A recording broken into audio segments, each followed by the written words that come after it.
मधुरिमा और आप सभी लोगों को मगर मेरी आवाज़ सुनाई न दे रही हो तो बता दीजिएगा, मैं आवाज़ उठा के बोलूँगी।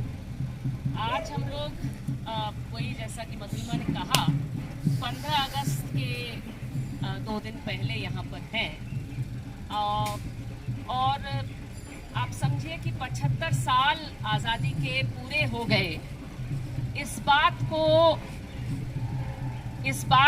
इस समय में कैसे महसूस किया जाए, इसके बारे में किस तरह से सोचा जाए, इसके क्या मायने हैं हमारे लिए, इसके बारे में जब हम लोग सोचते हैं तो शायद इसमें जो सबसे बड़ा एक तरह से धक्का जो लगता है वो ये है कि एक नए देश को जिसने पास में एक नए देश को नया देश में इस सेंस में कह रही हूँ कि उसका मुझे लगता है कि सही से कनेक्टेड नहीं ना, बीच में आवाज आ रहा है और उन्होंने गुलाम किया था हमको।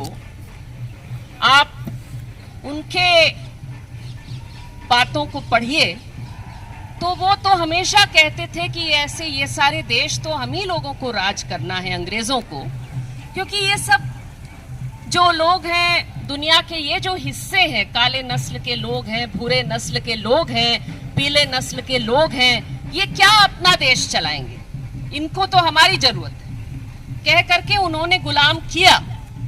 और उस गुलामी के खिलाफ लड़ करके एक देश को 75 साल एक देश का चलना और उसमें इस देश को कैसे बेहतर किया जाए, इसके समाज में ज्यादा बराबरी कैसे लाई जाए, इसमें तमाम तरह की गैर बराबरियों को कैसे हटाया जाए, कैसे बेहतर किया जाए इस देश को, इसके लिए इतने ढेर सारे संघर्ष यहाँ के लोगों ने चलाया। और ये अपने आप में याद करने लायक है, ये अपने आप में सलाम करने लायक चीज है।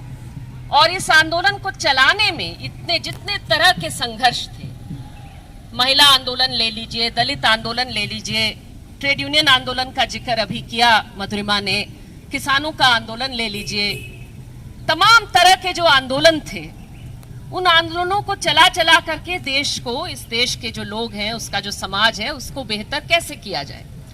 और एक जो गुलामी का रिश्ता था अंग्रेजों के साथ में, उसके बजाय दुनिया के साथ एक दूसरा रिश्ता कैसे कायम किया जाए, इसका एक जर्नी है और उसे याद करने का बिल्कुल सही समय है। लेकिन इसके बारे में सोचने का मतलब ये होता कि आजादी के आंदोलन में किस तरह का विजन, और एक विजन नहीं, आजादी के आंदोलन में जितने लोग शामिल थे सबके अलग अलग तरह के विजन थे, सबका आपस में बहस था, होना भी चाहिए।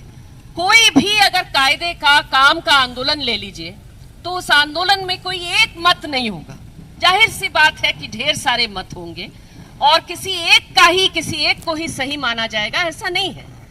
लेकिन जितने सारे लोग आजादी के आंदोलन में शामिल थे वो सब जरूर एक बात पर उनकी यूनिटी थी कि हाँ, अंग्रेजों की गुलामी गलत है, इस देश के हर किसी को आजाद होने का हक है और उस हक के लिए लड़ना, उसके लिए संघर्ष करने के अलग अलग तरीके, अलग अलग रास्ते थे। आजादी के बाद देश कैसा होगा, वो समाज कैसा होगा, इसको लेकर के अलग अलग विजन थे। लेकिन अंग्रेजों की गुलामी के खिलाफ लड़ने के लिए एक बात पर यूनिटी थी। लेकिन आज हम लोग देख रहे हैं कि आपको एक सरकारी आदेश दिया जा रहा है, सरकारी आदेश दिया जा रहा है कि आप अपने घर पर तिरंगा लगाइए। ये तरीका है आजादी को याद करने का।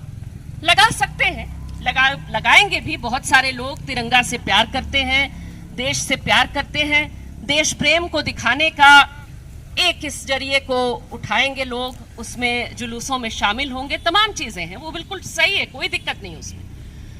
लेकिन पूछने की जरूरत यह है कि क्या सिर्फ एक दिन के लिए तिरंगा फहरा करके, क्या जिस जिम्मे को निभाने की बात है, एक इस देश के नागरिक होने की जिम्मेदारी को, इस दौर में एक भारतीय नागरिक होने की जिम्मेदारी को, क्या वो जिम्मेदारी तिरंगा फहरा करके 15 अगस्त के दिन और अगल बगल झांक करके कि किसने नहीं फहराया, उसको जा करके 4 थप्पड़ मार दीजिए, कुछ लोगों को इकट्ठा करके उसको जलील कर दीजिए।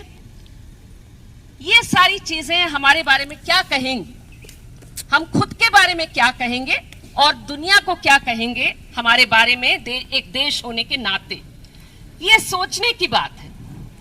एक और बहुत इंटरेस्टिंग चीज है जिसका आप सोच सकते हैं इस बारे में। उत्तर प्रदेश जो कि भारत का सबसे बड़ा प्रदेश है, तो यूपी में मैंने देखा कि जो चीफ मिनिस्टर है उन्होंने वही आदेश दिया है, उन्होंने वही कहा है जो कि प्रधानमंत्री ने कहा है, पूरे देश की सरकार ने कहा है कि सारे लोग हर घर में तिरंगा लगाएंगे। और उसी उत्तर प्रदेश में एक यति नरसिंहानंद नाम के जो शख्स हैं, जो कि आए दिन खुलेआम वो बयान देते रहते हैं कि मुसलमानों का जनसंहार करिए, देश को हिंदू राष्ट्र बनाइए वगैरह वगैरह, उन्होंने आह्वान किया है कि हर घर तिरंगा वाला जो कॉल है उसका बॉयकॉट करिए। दोनों कॉल हैं, दोनों एक साथ हैं। अब जरा इस बारे में सोचिए कि ये जो मुहिम है, ये जो कॉल है बॉयकॉट का, ये यति नरसिंहानंद ने न दिया होता और समझ लीजिए कि बस फर्ज कीजिए कि कश्मीर की जनता ने दिया होता। यही अगस्त का महीना है, 2019 में अगस्त में जो रिश्ता था भारत और कश्मीर में, उसमें धारा 370 को खत्म करके खुल करके कश्मीर की गुलामी का आह्वान जो है वो इसी सरकार ने किया। वहां के लोग अगर कहते कि भाई आप आजादी मना रहे हैं और हमको गुलाम कर रखा है, और पिछले तब से लेकर के अब तक कोई चुनी हुई सरकार ही नहीं है वहां पे, बाकी सब तो रहने ही दो, ऑटोनॉमी की बात और क्या क्या, चुनी हुई सरकार तक नहीं है वहां पर। तो चुनी हुई सरकार जहां नहीं है वहां लोकतांत्रिक राज कैसे कोई कह सकता है? कोई कह सकता है। मानो उन्होंने प्रोटेस्ट में कहा होता कि अरे बॉयकॉट करेंगे। मानिए कि बॉयकॉट का कॉल उन्होंने दिया होता जिनके पास घर नहीं है, जो कहते हैं कि भाई हमारा कल तक घर था दिल्ली में और आज बुलडोजर आकर के उसको ढा के ले गया, तो भाई हमारे पास घर नहीं है तो घर में तिरंगा कहां से लगाएंगे? बॉयकॉट कर रहे हैं। अगर किसी और ने किसी और बात का प्रोटेस्ट करते हुए कहा होता कि बॉयकॉट करिए, तो आप खुद ही शायद कह सकते हैं कि उनको क्या होता। तुरंत यूएपीए लगाया जाता, तुरंत जो न्यूज चैनल्स है उस पर चलाया जाता कि भाई ये सारे लोग कैसे देशद्रोही हैं, कैसे जो है अगर भारत में नहीं रहना है तो पाकिस्तान चले जाए, कौन से देश जा सकते हैं उसकी लंबी फहरिस्त लगा दी जाती, लिस्ट बता दिया जाता कि यहां चले जाइए वहां चले जाइए। और ये सारे लोगों से कहा जाता कि आपके पास जो है आजाद भारत में प्रोटेस्ट करने का अधिकार नहीं है। लेकिन यही चीज ये यति नरसिंहानंद कह रहे। मैं नहीं चाहती कि उनकी इस बात के लिए गिरफ्तारी हो, बाय द वे। मैं चाहती हूं कि उनको गिरफ्तार किया जाए जनसंहार के लिए आह्वान करने के लिए। मैं चाहती हूं उनको गिरफ्तार किया जाए लोगों को हत्या और मारकाट और बलात्कार की बातें कहने के लिए, एंटी मुस्लिम स्टेटमेंट्स देने के लिए, देश को बांटने की कोशिश करने के लिए।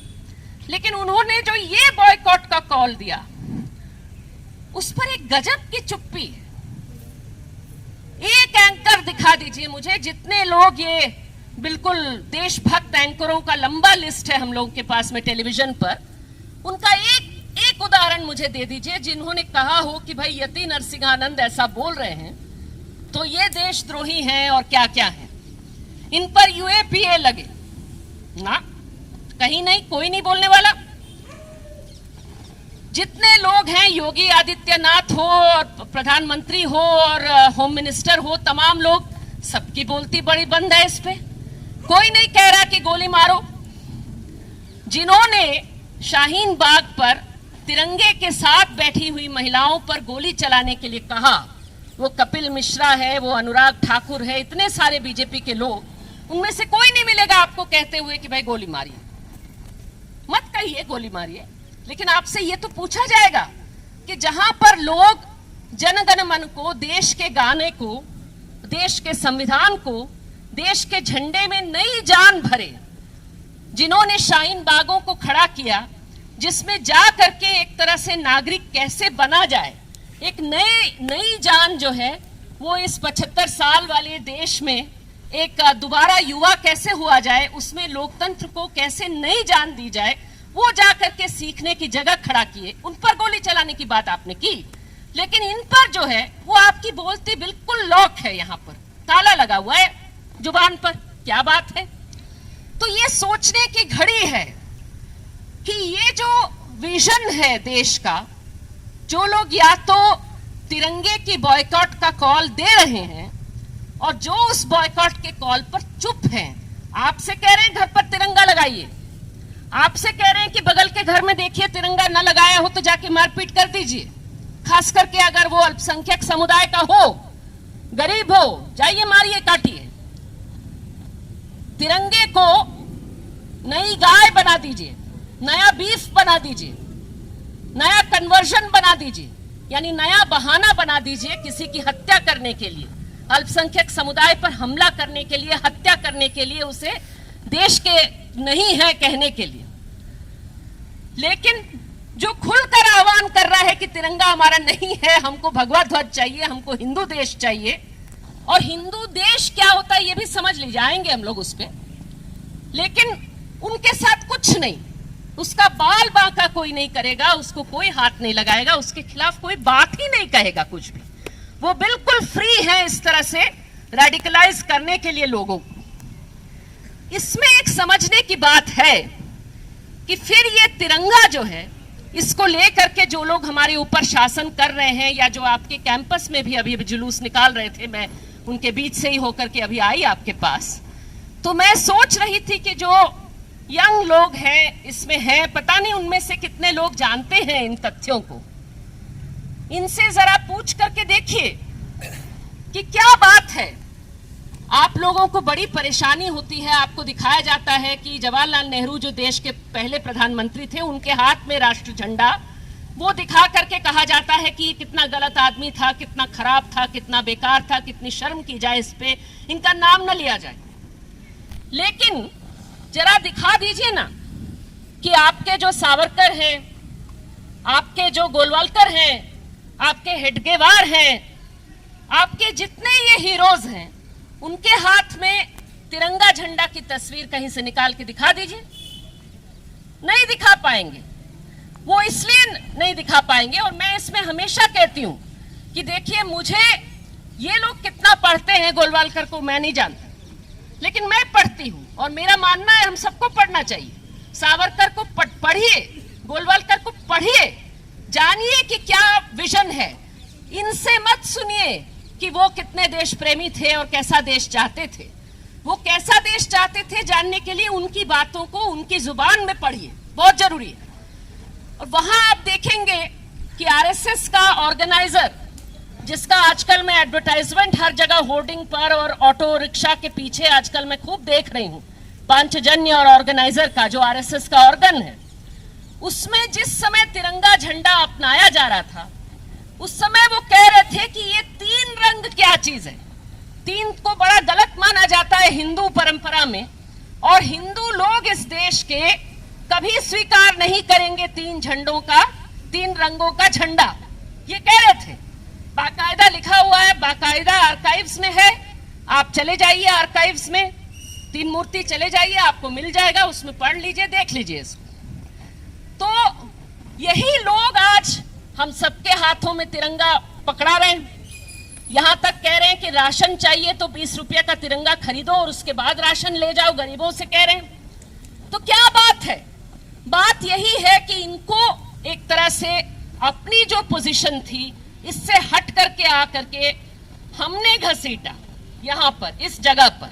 थोड़ा इसको समझा जाए, क्योंकि इस समय वो हमेशा हमारे सर के ऊपर कूद करके ये कहते हैं कि आप सारे लोग जो एक लोकतांत्रिक भारत चाहते हैं, ऐसा भारत जिसमें सबकी जगह हो, सबको बराबरी मिले, वैसे लोग जो है पराजित हो चुके हैं, यू आर डिफीटेड, और हम लोग जीत चुके हैं। 100 साल पहले 1925 में आरएसएस बनी और 2025 तक भारत हिंदू राष्ट्र बन जाएगा, सुना रहे हमको। लेकिन हम भी इनको थोड़ा याद दिलाएं, थोड़ा इतिहास।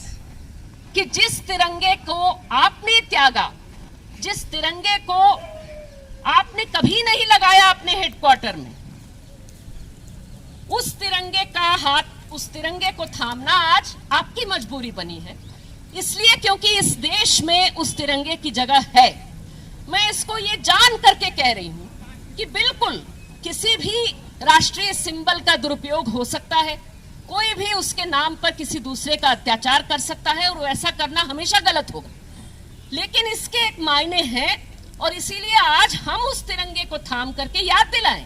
भाई जिस समय आरएसएस ये कह रहा था तिरंगे को लेकर के, उस समय ये तिरंगे की डिजाइन कौन बना रही थी? कांग्रेस का झंडा था जिसको पिंगली वेंकैया ने डिजाइन किया था, जिसमें बीच में एक चरखा था, लेकिन उस चरखे की जगह पे अशोक चक्र को देना ये सुरैया तैयब जी नाम की एक मुस्लिम महिला ने तैयार किया। उन्होंने वो अशोक एम्ब्लम वाला जो लायंस वाला एम्ब्लम है उसको चूज करना भी वो सुरैया तैयब जी और बदरुद्दीन तैयब जी ने किया। तो जिस समय आप लोग उसको 3 रंग और कह करके त्याग रहे थे, उस समय इसी झंडे को और 15 अगस्त के प्रीवियस नाइट शाम को जाकर के कनॉट प्लेस में दर्जी के यहाँ सिलवाना पहला झंडा ये सुरैया तैयब जी ने खुद किया, जो झंडा फहराया गया। तो इसको थोड़ा समझ लीजिए कि ये झंडा, इसलिए ये जेएनयू कैंपस है, बहुत सारी बातें हमारे क्लासरूम्स में होती हैं, लेकिन मेरा मानना है कि समाज में इस झंडे को थामे रखना और कहना कि ये हमारा है तुम्हारा नहीं, ये कहना जरूरी है। इसके साथ साथ कुछ और भी बातें हैं। ये लोग आजकल कहते हैं, क्योंकि इनको आना पड़ा है इस चीज पर, लेकिन वो आज इनके मुंह से अभी भी नहीं निकलता कि किस गुलामी से लड़ करके ये आजादी पाई गई, क्योंकि उस आजादी के आंदोलन में ये नहीं थे। तो वो कहते हैं कि 800 साल की गुलामी है। नरेंद्र मोदी पिछले साल केदारनाथ गए थे, तो केदारनाथ के मंदिर में जाकर के वो कहते हैं कि अमृत महोत्सव का वर्ष है और इसमें राष्ट्रीय आंदोलन के साथ साथ ये जितने हमारे मंदिर हैं वहां पर भी जाकर के जरूर पूजा दीजिए, क्योंकि गुलामी के खिलाफ लड़ने वाले जो संत महात्मा थे वो यहां पर पूजा करते थे। तो समझ लीजिए क्या कह रहे हैं। जिस समय वो केदारनाथ गए थे उसके कुछ ही दिनों बाद मैं नैनीताल में थी और स्कूल के बच्चों से बात कर रही थी। स्कूल के बच्चों से मैंने पूछा था कि आजादी का दिन है, आप जानते हैं 15 अगस्त 1947 आजादी मिली, तो गुलामी किसकी थी, किसकी गुलामी से लड़के आजादी मिली? सभी बच्चों ने कहा अंग्रेजों की गुलामी से। तो हमने कहा कि ये प्रधानमंत्री अंग्रेजों की गुलामी की बात क्यों नहीं कह पा रहे? क्यों नहीं कह पा रहे? क्योंकि इनके जो गुरु थे उन्होंने कहा कि एंटी ब्रिटिशिज्म बड़ा गलत है, मत करिए एंटी ब्रिटिशिज्म, प्रो ब्रिटिश रहिए।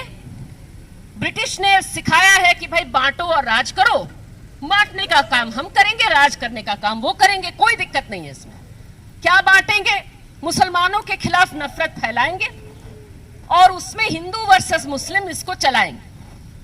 और इसमें अंग्रेज जो है जहां जहां छोड़ के गए, आप समझ लीजिए कि जो कॉलोनियल जहां जहां कॉलोनीज थी वहां अंग्रेज जहां छोड़ के गए वहां पर कई जगह इसी तरह के हालत को छोड़ के गए। अभी अभी हमने देखा कि अमेरिका जब अफगानिस्तान को छोड़ा तो अफगानिस्तान को किस हालत में और किनके हाथों में छोड़ करके गए? तालिबान के हाथ में थमा करके निकल गए और ऐसे हालत में छोड़ करके गए कि अभी वहां भूखमरी की स्थितियां हैं, पूरा तबाह करके गए उस देश को। ठीक उसी तरह से उनकी हालत देख करके याद आ रहा था कि जब अंग्रेज हमें छोड़ के गए, छोड़ना पड़ा उनको, उस समय वो देश को बांट करके गए। भारत पाकिस्तान अलग अलग हुआ और उसमें ये गए। और अलगाव की बातें कौन कर रहे थे? सबसे पहले सावरकर ने और उसके बाद में जिन्ना ने। ये जो अलग होने की बात कि हिंदू मुस्लिम साथ में नहीं रह सकते, ये दो अलग अलग देश हैं, ये एक ही देश के लोग नहीं है, ये अलग अलग देश है। ये यही लोग कह करके गए और ये और अंग्रेज ये साथ मिल करके इस काम को करके गए। तो इसमें जब ये कहते हैं कि हजार साल 800 साल की गुलामी थी, कहने का क्या मतलब है इनका? वो कहना चाह रहे हैं कि मुसलमान शासकों की गुलामी हिंदू प्रजा ने की। लेकिन हिंदू प्रजा जो थी, और प्रजा सिर्फ हिंदू तो थी नहीं, भारत ऐसी जगह थी, ये ज्योग्राफिकल एरिया इस तरह का था जहां पे वर्षों वर्षों से कितने कितने तरह तरह के लोग, कितने अलग अलग नस्लों के लोग आए, यहाँ पर आए, बस गए, और यहाँ की संस्कृति उन सब का मिश्रण है। उसको आप समझ लीजिए, सुन लीजिए, तो वो बहुत ही गजब की चीज है वो। तो उसमें कभी कोई आजादी का आंदोलन नहीं लड़ा गया। वो कहेंगे कि नहीं नहीं भाई, हल्दी घाटी की लड़ाई लड़ी गई। हल्दी घाटी की लड़ाई में दोनों तरफ के शासकों का रंग देख लीजिए, एक तरफ मुस्लिम शासक, एक तरफ हिंदू शासक, और उनके जो कमांडर्स इन चीफ थे, जो मुस्लिम शासक है उनके हिंदू कमांडर इन चीफ हैं, जो हिंदू शासक है उनके मुस्लिम कमांडर इन चीफ हैं। अब ये जो लड़ाई है रूलर्स में, उसको कोई रिलीजन्स में लड़ाई बता दे तो वो गलत बता रहा है आप। उसी तरह से आप देखेंगे कि हिंदू सेना है, वो अपने आप को हिंदू सेना नहीं समझ रही है, मराठा सेना समझ रही है। टिप्पू सुल्तान पे हमला कर रही है अंग्रेजों की तरफ से, टिप्पू लड़ रहे हैं। श्रृंगेरी के का जो मठ है उस पर हमला करती है वो सेना, मराठा सेना, और उसमें दोबारा श्रृंगेरी के मठ को ठीक करना, उसको उसमें दोबारा देवी को बिठाना वगैरह, वो सारा काम, उसका सारा पैसा टिप्पू सुल्तान करवाते हैं। मैं इसमें किसी राजा को अच्छा बुरा में बांट ही नहीं रही, मैं कह रही हूँ ये बहुत ही सरल सी राजनीति है जो करते हैं सब लोग। सारे जो शासक थे वो हमला करते थे, वो एक्सपैंड करते थे अपनी टेरिटरी, जहां एक्सपेंशन किया वहां वो कुछ तोड़फोड़ भी करते थे, कुछ बनाते भी थे। वो इसी नजर को देख करके बनाते थे, राजनीति के नजर से, कि कौन सा करने से प्रजा में क्या, कौन सी मैसेज जाएगी और क्या बदलेगा। सारे राजा करते थे। और इसको जो है ये धर्मों की लड़ाई बताना, ये कितनी गलत चीज है। अंग्रेजों के खिलाफ पहली बार ये लोग कहते हैं कि संस्कृति के आधार पर देश बना है। संस्कृति यानी इनके लिए हिंदू धर्म है। मैंने अभी अभी आपको बताया कि इतने सालों की संस्कृति जिसमें सब मिक्सचर है, वो मिक्सचर इंडिया है। अब उसमें ये, बल्कि इंग्लैंड ले लीजिए, फ्रांस ले लीजिए, तो भाषा के आधार पर, नस्ल के आधार पर बनाने की कोशिशें थी, जिसमें एक तरह से एक यूनिफाइड, खास करके भाषाई आधार पर बनाना, या कहीं कहीं पे धर्म के आधार पर बनाना कि राजा का जो धर्म है उसको सब मानेंगे वगैरह। ये सारी चीजें उन देशों में हुई जहां पर वो देश बने।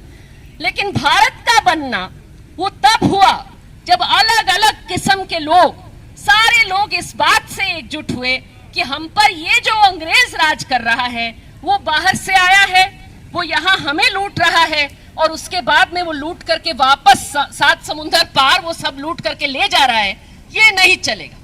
और इसमें जो लड़ाई शुरू हुई वो कोई नस्लीय लड़ाई नहीं थी, बल्कि जब अंग्रेजों ने ये शुरू नहीं किया था लूटमार, वो व्हाइट मुगल्स के बारे में पढ़ लीजिए, जो आए और यहाँ पर एक तरह से बस गए, यहाँ का हो गए जो अंग्रेज, उनको किसी ने नहीं कहा कि आप बाहर के हैं। कहा कि ठीक है भाई, आप भी आकर के यहाँ बस जाइए, यहाँ के हो जाइए, कोई दिक्कत नहीं। जब इस तरह का जो लूट शुरू हुआ ईस्ट इंडिया कंपनी का, तो उस कंपनी राज के खिलाफ एकजुट हुए लोग और वो लड़ करके आजादी की लड़ाई शुरू किए। 1857 की लड़ाई वही थी।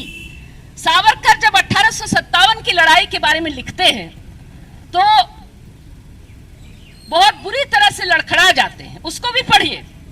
उसमें वो लड़खड़ाते इसलिए हैं क्योंकि हर पन्ने में उनको उनकी ये दुविधा दिखती है, क्योंकि वो चाहते हैं कहना कि ये देश हिंदुओं का है, हिंदू लड़े। लेकिन 1857 के बारे में लिखेंगे आप तो हर पन्ने में आपको, हर जगह आपको कहानी मिलेगी कि हिंदू मुस्लिम एक साथ लड़े, हिंदू मुस्लिम सिख सारे एक साथ लड़े, ये आपको मिलेगा। तो हर पन्ने में वो लड़खड़ाते हैं, जिसमें वो कहने की कोशिश, समझाने की कोशिश करते हैं कि आखिर क्यों मुसलमानों के साथ ये लड़ाई लड़ी गई, आखिर क्यों बहादुर शाह जफर को राजा बनाने की बात हुई, क्यों एम्परर ऑफ इंडिया के रूप में स्थापित करने की बात हुई। He ties himself in knots over that. He goes into mental gymnastics over that. But why? 1857, you go back to 1857, you see the edicts that were passed by the fighters of 1857. You see the constitution they made, the manifesto they prepared, and you realize that they had no such hesitation. Never in the battle of 1857 do you find anybody saying that we need to debate whether we are Hindu, whether we are Muslim, should we fight together, should we fight against each other. It's just not there. It's absolutely crystal clear that we need to fight against this British East India Company, and that's it. So what never bothered 1857 fighters, why is that bothering Savarkar? Because उनका जो vision है वो पूरी तरह से एक अलग चीज है, और वो अंग्रेज के खिलाफ जो चल रहा आंदोलन है उसके साथ वो अपनी बात का मेल बिठा नहीं पा रहे। इसी की वजह से वो माफी मांगते हैं, इसी की वजह से जेल से निकल, और मैं बहुत सारे लोग कहते हैं भाई माफी मांगा तो टैक्टिकली मांगा, चलिए मान लेते हैं, लेकिन निकलने के बाद काम क्या किया ये भी तो देखिए। निकलने के बाद अंग्रेजों के खिलाफ चलाए हुए एक आंदोलन का उदाहरण दे दीजिए, सावरकर के द्वारा चलाया गया एक आंदोलन का उदाहरण दीजिए, एक नहीं मिलेगा आपको, कभी नहीं मिलेगा। हमेशा उनके सारी जो काम था, उनके संगठन का सारा काम, वो कैसे मुसलमानों के खिलाफ हिंदुओं को भड़काया जाए, और एक तरह से मुस्लिम लीग उसके ठीक उलट वही काम कर रही है मुसलमानों के बीच में, इसी को हिंदू महासभा यहाँ कर रही है। और ये बात जितने लोगों को ये हाईजैक करना चाहते हैं, नेताजी बोस का ले लीजिए, भाई सुभाष चंद्र बोस के बारे में ये कहते हैं कि नहीं सावरकर ने ही इनसे कहा आईएनए बनाने के लिए। चलो भाई सुभाष चंद्र बोस को पढ़ लेते हैं। अब आप समझते होंगे कि पढ़ता वढ़ता कोई है नहीं, लेकिन कुछ तो लोग हैं ना इस देश में अभी भी। पढ़ाई तो आपने टोटल बंद नहीं कर दिया अब तक, पढ़ते हैं लोग। अब बोस को पढ़ लिया लोगों ने शुरू से लेके अंत तक, और देख लिया कि बोस तो कहते हैं कि मैं तो मिला जिन्ना से भी, मैं मिला सावरकर से भी, और ये बड़े बेकार लोग हैं भाई, इनको तो सिर्फ हिंदू मुस्लिम करने में लगे हुए हैं, एक दूसरे के खिलाफ लड़ने में। ये तो अंग्रेजों से लड़ने में इनको जरा इंटरेस्ट नहीं है, तो they are of no use to us. ये बाकायदा उन्होंने लिखते हैं मिलने के बाद सावरकर से कि इनसे मिलना बहुत ही बेकार, वेस्ट ऑफ टाइम रहा, कोई काम नहीं आ रही, चलेगा ये। तो जितने लोग थे वो इसी तरह से आप देश में जो आंदोलन कर रहे थे उनके बारे में थोड़ा सोचिए, उनके विजन को और आरएसएस के विजन को थोड़ा अगल बगल रख करके देखिए, सोचिए थोड़ा सा। तो ये अगर हम देखते हैं कि मैंने आपको कहा कि कोई एक विजन नहीं था, भगत सिंह ले लीजिए, गांधी जी ले लीजिए, नेहरू ले लीजिए, तो सबका शायद even Gandhi and Nehru would not agree on what kind of India they wanted. They had very very different ideas about modernity, about what kind of economy India should have, what kind of a society India should have. You take Ambedkar, you take Nehru, you take Gandhi, they had very different ideas. It's not just Bhagat Singh who was separate. All of them, each of them had very, very specific and separate visions, and we shouldn't be trying to create a pantheon जहाँ पे सारे लोग भगवान हैं और सबका एक कर दिया हमने, मिक्स कर दिया। नहीं है, अलग अलग है, आज भी अलग अलग है, आज भी खूब बहस होगी कैसा भारत होना चाहिए। लेकिन एक बात जरूर थी कि इनमें से जिनका नाम मैंने लिया, इनमें से कोई नहीं था यहां तक कि जो लोग एक तरह से जो आप कह सकते हैं कि हिंदू संस्कृति के आधार पर आंदोलन लड़ने की बात कर रहे थे, जिनकी बहुत सारी बातें काफी दकियानूसी थी। वो लोकमान्य तिलक को ले लीजिए या लाला लाजपत राय को ले लीजिए, लेकिन उनमें से कोई ये नहीं कह रहा था कि मुसलमानों को मार काट करके इस देश का नागरिक मत रखिए, इनको वोट मत देने दीजिए वगैरह। ये सारी बातें उनकी राइटिंग्स में है नहीं, उनकी बातों में है नहीं ये सारी बातें, उनके बीच बहसें थी। लेकिन एक चीज ले लीजिए, और मैं शुरू करती हूं, चलिए भगत सिंह से शुरू कर लेते हैं क्योंकि एक तरह से विचारधारा मेरे विचारधारा से मिलती है, मैं वहां से शुरू करती हूं। तो उन्होंने कहा कि भाई मेरे लिए जो है आजादी का मतलब क्या है, आजादी का मतलब सिर्फ अंग्रेजों से आजादी नहीं, बल्कि ऐसी दुनिया, ऐसा देश जिसमें इंसान के द्वारा इंसान का शोषण ना हो, किसी देश के द्वारा दूसरे देश का शोषण ना हो, किसी समुदाय के द्वारा दूसरे समुदाय का शोषण ना हो। इसका मतलब क्या हुआ? इसका मतलब टोटल लिबरेशन, वो जेंडर हो, वो कास्ट हो, वो क्लास हो, वो तमाम सेंसस में या नेशनैलिटी हो, वो सबके आजादी की बात कर रहे हैं भगत सिंह। वो चीज जाहिर सी बात है कि हमने अचीव नहीं किया, वो बहुत दूर की बात है अभी भी। और उनके कदमों में जो लोग चल रहे हैं आज, उनको जो है देश विरोधी कह करके यूएपीए लगा करके वो अंदर कर दे रहे हैं। आज भगत सिंह होते तो यूएपीए जो है लगना तय था, एकदम पक्की बात कि भाई कह कैसे दिया क्रांति की बात, इनकलाब की बात। उमर खालिद के भाषण में इनकलाब क्यों आया, इसके बारे में कोर्ट में पूछ रहे हैं जज साहब कि भाई ये इनकलाब क्या है। यही चीज भगत सिंह से पूछा गया तो उन्होंने इसे मौका कह करके इसका जवाब दिया था। उसी में ले लीजिए, लेकिन गांधी जी की बात और भगत सिंह की बात बहुत अलग अलग। लेकिन गांधी जी ने एक बात जो कही कि भाई हमेशा आखिरी इंसान को सोच करके आप पॉलिसी बनाइए, जो भी करिएगा आप देखिए कि इसमें अंतिम इंसान, आखिरी इंसान जो समाज में सबसे कमजोर है, उसका भला हो रहा है नहीं हो रहा है, ये देख करके आप अपनी नीति बनाइए। आज क्या हो रहा है, आज आखिरी इंसान को तो अंतिम इंसान से तो कहा जा रहा है कि भाई 20 रुपया लाओ और अपना फ्लैग ले जाओ और नहीं तो राशन नहीं मिलेगा, भूखे मरो। और पहला इंसान एक है, दुनिया में चौथा है वैसे, लेकिन पहले पे पहुंच गया है हमारे देश में, दुनिया में चौथे पे पहुंच गया है, वो बिल गेट्स से भी आगे निकल गया है। पहले इंसान के लिए सारा काम हो रहा है। एयरपोर्ट लीजिए, पकड़ा दिया अडानी को। रेलवे भी पकड़ा देते हैं, पेट्रोलियम भी पकड़ा देते हैं, खेती किसानी भी पकड़ा देते हैं। अंबानी को नहीं पकड़ाया तो अडानी को पकड़ा देते हैं। सारी चीजें इस देश में जितनी चीजें हैं, मैं इसको कह रही हूं कि अगर आपको साम्राज्यवाद जैसे शब्द, वो क्या है, वो अगर जुमला भी लगे, साम्राज्यवाद जैसा शब्द आपको पसंद ना आए, रहने दीजिए। लेकिन एक सिंपल सरल सी बात देखिए कि भाई देश के लोगों का ये सारे एसेट्स हैं, ये पब्लिक एसेट्स किसी चीज के लिए कहे जाते हैं क्योंकि ये पब्लिक के हैं, पब्लिक की इसके ऊपर ओनरशिप है, सत्ता है। पब्लिक के हाथों से ले करके अगर इसको दुनिया के चौथे सबसे wealthiest man, fourth wealthiest man in the whole world, उसके हाथ में दे दिया जाए, भाई उसको क्या जरूरत है इसकी, ये बताइए। तो आप किसके लिए काम कर रहे हैं, क्यों काम कर रहे हैं, और ये पैसा किसका है?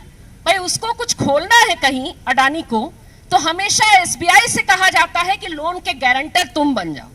वो लोन नहीं भरेगा तो एसबीआई भरेगी। एसबीआई कौन है? एसबीआई चाचा मामा लगता है किसी का? नहीं लगता ना, वो तो किसी की अम्मा नहीं लगता। एसबीआई तो हमारे आपका पैसा है जो कि वहां पर बैंक के अंदर वो सेविंग्स के रूप में जमा है। बिल्कुल सरल बात है ये। हमारे सेविंग्स को निकाल करके you are forcing the poorest people in the country, the ordinary person who is saving money in State Bank of India, you are forcing them to be guarantors of Adani, who is the fourth richest man in the world. इसका क्या हो सकता है, इसके मायने क्या है भाई? ऐसा देश किसी ने कल्पना किया था? लेकिन सवाल पूछना मना है। सवाल आपने पूछ दिया तो आज आप देशद्रोही कहलाएंगे, आपके खिलाफ ये केस लगाएंगे। और देश प्रेम क्या चीज है, उसमें भी मैं कहूंगी कि आप गोलवालकर को पढ़िए। गोलवालकर की एक किताब है वी और आवर नेशनहुड डिफाइंड, वो किताब भी हम लोग के पास है, लेकिन उस किताब के बारे में आज पूछिए तो जो जुलूस में का नेतृत्व करने वाले जो लोग थे वो आपको बताएंगे, एबीवीपी के वाले, वो कहेंगे कि ना वो ना गोलवालकर की किताब नहीं है। क्यों नहीं है? गोलवालकर के नाम से तो छपा, तो कहेंगे कि नहीं वो एक्चुअली ना वो है नहीं उनकी किताब, वो किसी और ने लिखा है। तो ये क्यों कहते हैं? क्योंकि कहीं ना कहीं आज की दुनिया में थोड़ा सा एम्बैरेसिंग हो गया हिटलर का गुणगान करना। शायद बदल जाए दुनिया में, दोबारा ट्रंप लोगों की, पुतिन लोगों की, जी वगैरह की पूरी दबदबा हो जाएगा पूरी दुनिया पर सारे तानाशाहों का, तो तानाशाहों के खिलाफ तानाशाहों का चलने लगेगा, तो हिटलर की तानाशाही का गुणगान भी दोबारा खुल के होने लगेगा। लेकिन अभी थोड़ा इट्स माइट एम्बैरेसिंग, टैड एम्बैरेसिंग कि नहीं हाउ टू से ना कि भाई खुल के कह रहा है कि भाई हिटलर ने यहूदियों के साथ जो सफाया किया उससे भारत को सीखना चाहिए, हिंदुस्तान को सीखना चाहिए, ये कहते हैं वो। बेचारे नया नाम भी नहीं तलाश पा रहे ढंग से। हिंदुस्तान नाम जो है वो नाम कहीं से उसका हिंदू एज अ रिलीजन से कोई लेना देना ही नहीं है। सिंधु नदी से है, इंडस रिवर से है, जिसको पर्शियन भाषा में कहा गया हिंदुस्तान। तो हिंदुस्तान को वो कहते हैं हिंदुस्तान और कहते हैं कि हमको बहुत सीखना है भाई हिटलर से। लेकिन चलिए उस किताब को रख दीजिए, जिस किताब को ये मानते हैं, शाखाओं में पढ़ाते हैं, उस किताब को उठा करके पढ़िए, bunch of thoughts, again boring name, but very well worth reading. Please read Bunch of Thoughts. Bunch of Thoughts में ये बाकायदा कहते हैं गोलवालकर कि हिंदू कुछ भी करेगा वो सांप्रदायिकता नहीं कहलाएगा, वो कम्युनल नहीं होगा. Because whatever the Hindu does is national. Because the nation belongs to the Hindu. तो हिंदू मर्डर करे, आतंकवाद करे, कुछ भी करे, हिंदू का ही ये देश है, इसलिए हिंदू जो करेगा वो देश प्रेम होगा. यही चीज नरेंद्र मोदी कहे जब वो प्रज्ञा ठाकुर को टिकट दिए, क्योंकि उन्होंने कहा कि भाई हिंदू पर आतंकवाद का आरोप कैसे लगाया, हाउ डेयर यू. हिंदू जो करेगा वो आतंकवाद नहीं होगा, उसका आतंकवाद भी देश प्रेम होगा. इसीलिए गोडसे का आतंकवाद भी देश प्रेम है. यही है इन सबके कहने के मायने. तो भाई देशद्रोही कौन होगा, कम्युनल कौन होगा, देश को बांटने वाला कौन होगा. उसमें वो कहते हैं कि अगर आप कहते हैं कि मैं बौद्ध हूं, मुस्लिम हो तब तो हो ही भाई बाहर के, लेकिन अगर बौद्ध कहते हो, जैन कहते हो या पारसी कहते हो, खुद को कुछ भी कहते हो जो मैं हिंदू नहीं हूं, हिंदू से अलग कोई आइडेंटिटी को एम्ब्रेस करते हो, तो आप देशद्रोही हो गए, आप कम्युनल हो गए, यू आर कम्युनल. उतना ही नहीं, उन्होंने कहा कि अगर आपने तमिल भाषा, मणिपुरी भाषा, मलयालम भाषा, किसी भी भाषा को आपने कहा कि ये मेरी भाषा है, हिंदी को छोड़ करके, आपने हिंदी संस्कृत को छोड़ करके किसी भाषा के लिए, उसके अधिकारों के लिए आप लड़े, उस भाषा की पहचान के लिए आप लड़े, तो आप कम्युनल हैं, आप देश को तोड़ रहे हैं. इति गोलवालकर इन बंच ऑफ थॉट्स. उसके बाद वो कहते हैं कि अगर आप आरक्षण मांगे, अगर आप दलित या ओबीसी सेक्शंस के लिए आरक्षण मांगे तो आप देशद्रोही हैं, आप देश को तोड़ रहे हैं, आप टुकड़े कर रहे हैं देश की. क्यों? क्योंकि हिंदू और देश ये एक है, दिस इज वन एंटिटी. और उस एक एंटिटी को अगर आप कई हिस्सों में तोड़ रहे हैं, क्योंकि आप अलग अलग हिस्सों के लिए अधिकार मांग रहे हैं, आप तोड़ रहे हैं देश को. महिलाओं का तो मत ही कहिए, उसमें वो अपना सेंटेंस भी पूरा नहीं करते हैं. वो कहते हैं, कुछ लोग आजकल महिलाओं के अधिकारों की बात करें, इक्वल राइट्स, उसके बाद वो हंसते हैं उसमें बंच ऑफ थॉट्स में. There is nothing but mockery there. He doesn't even feel the need to complete his sentence over there. He just says it's what a mockery. He thinks that itself is the joke कि मैंने equal rights की बात कह दी and it's enough. सोच लीजिए कि 75 साल में देश कितना बदला, क्योंकि आज जो है that joke doesn't hit where he thought it was hitting. ठीक है, it doesn't matter where, sorry, ठीक है, वो इट जस्ट डजंट हिट. तो उन्होंने नहीं सोचा भाई देश को क्या रखना चाहते थे और देश कहां से कहां आ गया, ये भी सोच लीजिए. तो इसमें गोलवालकर जिस देश की बात कर रहे हैं, जैसा देश बनाना चाहते हैं, ये अभी भी लगे हुए हैं वैसा देश बनाने में. और इसमें आपके कैंपस का भी एक इम्पॉर्टेंट रोल है, भूमिका है इससे लड़ने में और इस पूरी कहानी में भी. आपको मालूम होगा, शायद पता नहीं, यहाँ पर स्टूडेंट्स कुछ नए भी होंगे और आपको पता सुना होगा, हो सकता है न्यूज़ पर या कहीं पर, कि 2016 में इसी कैंपस में एक कार्यक्रम किया. उसको उमर खालिद ने ऑर्गेनाइज किया और भी कुछ लोगों ने ऑर्गेनाइज किया. और उसमें यहाँ पर पूरा मीडिया के लोग आकर के उस कार्यक्रम पर एबीवीपी के हमले को पूरा ये किए, डॉक्यूमेंट किए. और उन्होंने कहा कि ये जो है ये टुकड़े टुकड़े गैंग है. उन्होंने ये कॉइनेज की, टुकड़े टुकड़े गैंग. क्यों टुकड़े टुकड़े गैंग? क्योंकि ये कश्मीर के बारे में बात कर रहे हैं, ये आगा शहीद अली की कविता को के लाइन को लेकर के कार्यक्रम ऑर्गेनाइज कर रहे हैं वगैरह. ये अलग बात, सेडिशन का केस लगा, राजद्रोह का केस लगा, ये सारी चीजें जेएनयूएसयू के तब के प्रेसिडेंट पर लगा, तमाम लोगों पर लगा. लेकिन एक चीज जानिए कि वो जो कार्यक्रम था उससे पहले, वो था जनवरी 2016 as far as I remember. And if you go back to November 2015 और उस समय का आप ऑर्गेनाइजर उठा लीजिए, पांचजन्य उठा लीजिए जो आरएसएस का की पत्रिका है, तो उसमें ऑलरेडी जेएनयू को टुकड़े टुकड़े गैंग ये बोल दिए थे. यानी उसका स्क्रिप्ट वो पहले बना लिए थे. ये कार्यक्रम तो बहाना था जिसको उन्होंने पहले से स्क्रिप्ट करके उन्होंने उसमें नारों को एक तरह से वो क्या कहते हैं उसको, वो साउंड का एडिटिंग वगैरह करके उसमें उन्होंने रिलीज करके ये सब चलाया उमर के बारे में, तमाम लोगों के बारे में. लेकिन वो जो 2015 वाली ऑर्गेनाइजर है उसमें जेएनयू के बारे में स्पेशल कवर इश्यू है. वो जेएनयू का फोटोग्राफ है, जेएनयू के लाइब्रेरी वाली बिल्डिंग का, और उसमें है जेएनयू दरार का गढ़, जेएनयू सिटाडेल ऑफ डिविजिवनेस. तो व्हाई डिविजिवनेस? उसमें वो बाकायदा, बाकी चीजें नहीं, वो सिर्फ ये नहीं कहते हैं कि उसमें आइसा जैसे या एसएफआई जैसे संगठन है, नहीं, वो बाकायदा जेएनयू में जो पढ़ाया जाता है उसके बारे में लिखा है उसमें। उन्होंने कहा कि बताइए इसमें दलित स्टडीज और विमेन स्टडीज और इसमें क्या एक्सक्लूजन और स्टडीज ऑफ एक्सक्लूजन, ये सारी चीजें हैं, नॉर्थ ईस्ट स्टडीज हैं, तमाम तरह के जो उत्पीड़न है उसके बारे में पढ़ाया जाता है। उसको पहचानने के लिए हमारे दिमाग को ट्रेन किया जाता है, उसे पहचानने के लिए।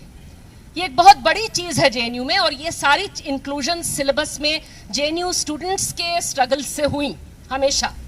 तो वो कहते हैं कि ये सारे तो तोड़ने वाली बातें, और वो डायरेक्टली गोलवालकर की बात को कह रहे हैं कि ये क्योंकि तोड़ने की बात कर रहा है, क्योंकि ये अलग अलग तरह के उत्पीड़न को पहचानने और उसके खिलाफ लड़ने की बात कर रहा है, तो वो ये जो एक सिंगुलर हिंदू आइडेंटिटी है, अनडिवाइडेड आइडेंटिटी, उसमें वो कास्ट देख रहा है, उसमें वो जेंडर देख रहा है, उसमें वो नॉर्थ ईस्ट देख रहा है, उसमें वो लिंग्विस्टिक एक्सक्लूजन देख रहा है, उसमें वो डिसेबिलिटी के आधार पर एक्सक्लूजन देख रहे हैं, इतने तरह की चीजें देख रहे हैं।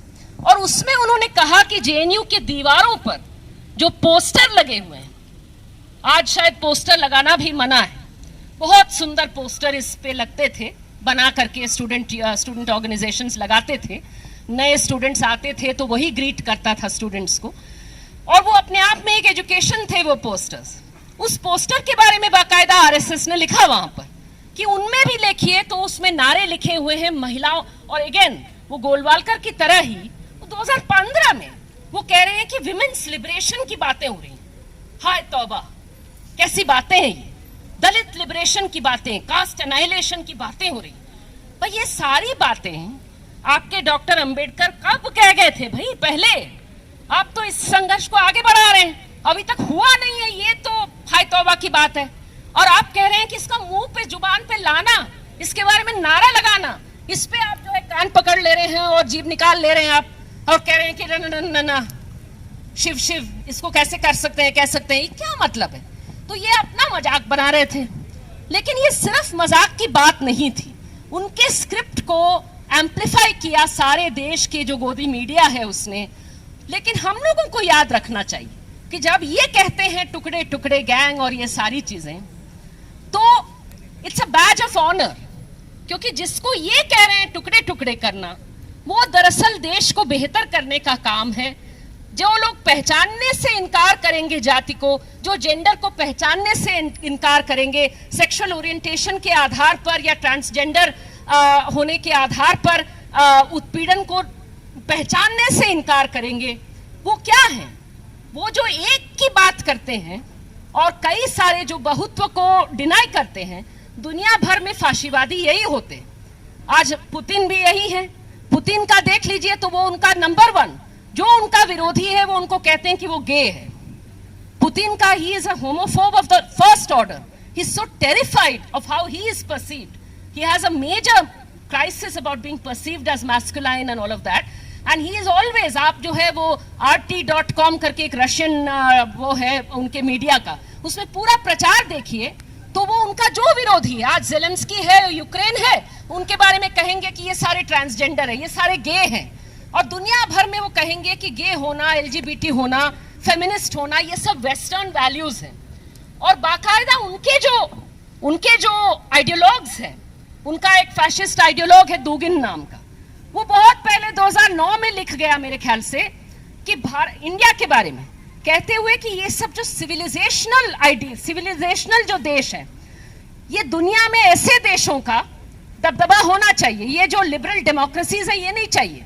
और ठीक जैसे आरएसएस वाले कहते हैं कि democracy and constitution of India ये सब वेस्टर्न है, हमको तो मनुस्मृति चाहिए, उसी तरह से वो कहते हैं कि इसमें जो इंडिक सिविलाइजेशन है और जो बेसिकली जो हिंदू ब्राह्मणिकल जो सिविलाइजेशन है वो जो है खड़ा हो। और उसी तरह से चीन की एंशिएंट संस्कृति है और रूस की भी है, हम सब अपना अपना अखंड रूस, अखंड भारत, अखंड चीन सब बना लेंगे और हम राज करेंगे पूरी दुनिया पर।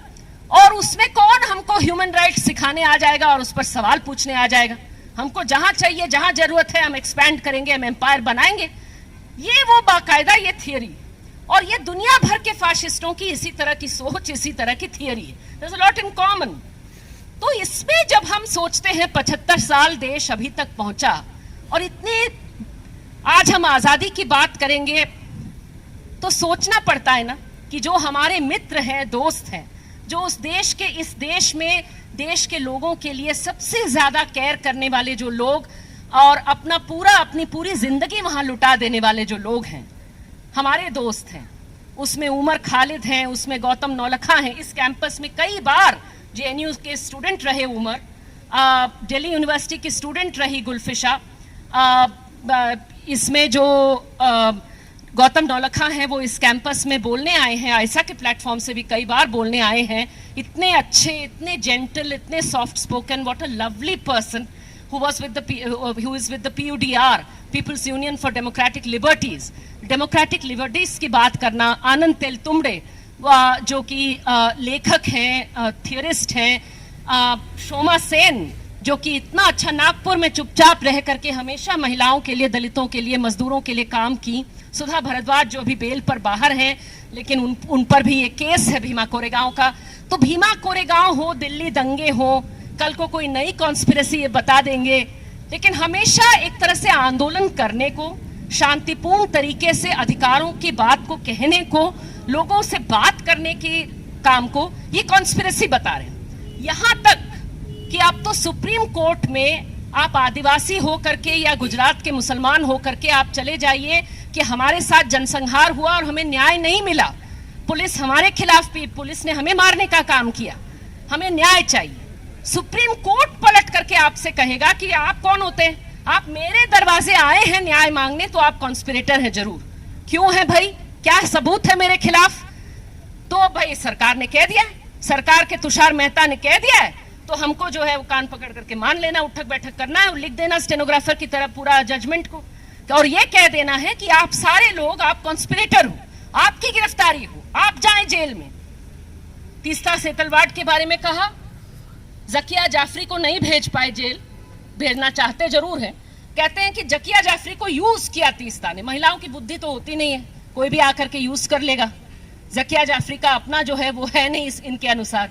उसी तरह से वो गोमपाड़ के आदिवासियों के बारे में कह रहे हैं। वो आदिवासी आज भी बोल रहे हैं कि भाई हम जनसंहार को के गवाह हैं, हमारे सामने हुआ।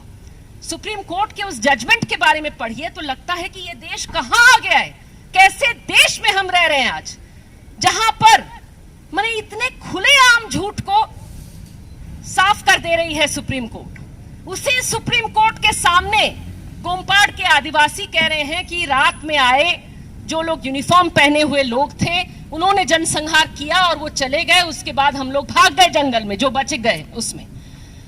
सुप्रीम कोर्ट कहती है ये कॉन्स्पिरेटोरियल स्टेटमेंट है। किसने मारा फिर उन आदिवासियों को, 17 आदिवासियों को? तो कह रहे हैं नक्सलियों ने मारा होगा, हम नहीं जानते, नक्सली आकर के मार के चले गए होंगे और वो यूनिफॉर्म पहन लेते हैं पुलिस के। तो चलो आप कह रहे हैं कि माओइस्ट थे जो लोग पुलिस का यूनिफॉर्म पहन करके आए, तो पुलिस कहां थी, सीआरपीएफ कहां थी उस समय? सीआरपीएफ का एफिडेविट और छत्तीसगढ़ पुलिस का एफिडेविट, छत्तीसगढ़ गवर्नमेंट का एफिडेविट उसी सुप्रीम कोर्ट में कह रहा है कि उस रात गोमपाड़ गांव में हम थे और हम पर गोली चलाया माओवादियों ने, हमने गोली चलाई, हम नहीं जानते कौन मरा, कोई डेड बॉडी का जिक्र नहीं है उसमें, क्या हुआ उसके बाद वो नहीं कह रहे हैं, लेकिन वो मान रहे हैं कि वो वहां थे, वो मान रहे हैं कि उन्होंने गोली चलाई, वो मान रहे हैं कि उनमें से किसी की हत्या वहां गोमपाड़ में नहीं हुई और 17 लोगों की उस तरफ हत्या हो गई। अब बात वही है ना कि ये 17 लोग माओवादी थे कि गांव वाले थे, उसका आप तय करिए। उसी में जांच मांगने आए हैं सुप्रीम कोर्ट में, लेकिन आप कह रहे हैं हम जांच नहीं करेंगे, हम कहेंगे कि आप आ गए हैं यहां पर आरोप लगाने पुलिस के खिलाफ, तो आप झूठे हैं, आप जाइए जेल में, आप भरिए जुर्माना। ये हालत है, ये आपको बता रहा है कि हमारे देश का, ये 75 साल वाले देश का लोकतंत्र जो है, बुढ़ापे में एक चीज हो जाता है, बोन्स को कैल्शियम की कमी से ऑस्टियोपोरोसिस हो जाता है, जिसमें पोरस हो जाती है बोन्स। बोन का आप लीजिए एक्सरे तो एकदम लगेगा कि लेस देख रहे हैं आप। हमारे देश के लोकतंत्र का ऑस्टियोपोरोसिस हो गया है, बहुत बुरे हालत में है, और एक ही चीज इसे बचा सकता है, ये तब बच सकता है जब हम बेबाक तरीके से कहेंगे कि इस देश में और दुनिया में कहीं भी हम इन मूल्यों के लिए लड़ रहे हैं। किन मूल्यों के लिए? जिसमें आज़ादी का मतलब सचमुच में हर व्यक्ति के लिए बोलने की आज़ादी होगी, कपड़े पहनने की आज़ादी होगी, लिखने की आज़ादी होगी, पढ़ने की आज़ादी होगी। किसी को अपनी बात के लिए क्या सोच रहा है, किस धर्म को अपना रहा है, उसके आधार पर उसकी नागरिकता नहीं तय होगी, उसके आधार पर उसे जेल नहीं भेजा जाएगा। ये दुनिया में कहीं भी अगर ये वायलेट हुआ तो इसके खिलाफ बोलने की हिम्मत हम रखते हैं और हमारे देश में इसके लिए हम मर मिटने के लिए तैयार हैं। इसके लिए अगर देश के नागरिकों को हम जगह पाएं, और इसमें छात्रों की बड़ी रोल है, स्टूडेंट्स की बड़ी रोल है, तब जा करके ये बच पाएगा। ये बहुत बहुत खतरनाक स्थिति में है। तो इसलिए ये जो 15 अगस्त है उसके दिन ये बहुत कोई फायरवर्क्स चलाने का और सेलिब्रेशन करने का समय शायद नहीं है। सोचने की जरूरत है, थोड़ा इंट्रोस्पेक्ट करने की जरूरत है और एक नए रिजॉल्व लेने की जरूरत है कि वो क्या चीजें हैं जिसमें हम अपने दिल में हिम्मत भर करके, हमारे जो दोस्त कैद हैं, आजाद नहीं है इस समय, जिन्हें हमारे साथ होना चाहिए इस मुहिम में, उनके बारे में हम सोचेंगे, उनके बारे में हम बोलेंगे। और इस देश में जितने तरह के लोग हैं, जितने तरह के आंदोलनकारी हैं, जिनको आंदोलन जीवी बता करके जेल भेजने की तैयारी हो रही है, एंटी नेशनल बताने की तैयारी हो रही है, उन सब के साथ हम खड़े होंगे और हम कहेंगे कि देश हमारा है, ये आपका है ही नहीं। जो नहीं रहे इस आंदोलन में, जो नहीं लड़े आज़ादी के लिए, जो कल अंग्रेजों के गुलाम थे और आज अडानी अंबानी के गुलाम हैं, आज बड़े जो दुनिया भर के बड़े पूंजी है उसके गुलाम हैं, ये नहीं बता सकते हैं। ये मिल्कियत जो है इस देश को अपनी मिल्कियत अपने कब्जे में नहीं करने देंगे हम।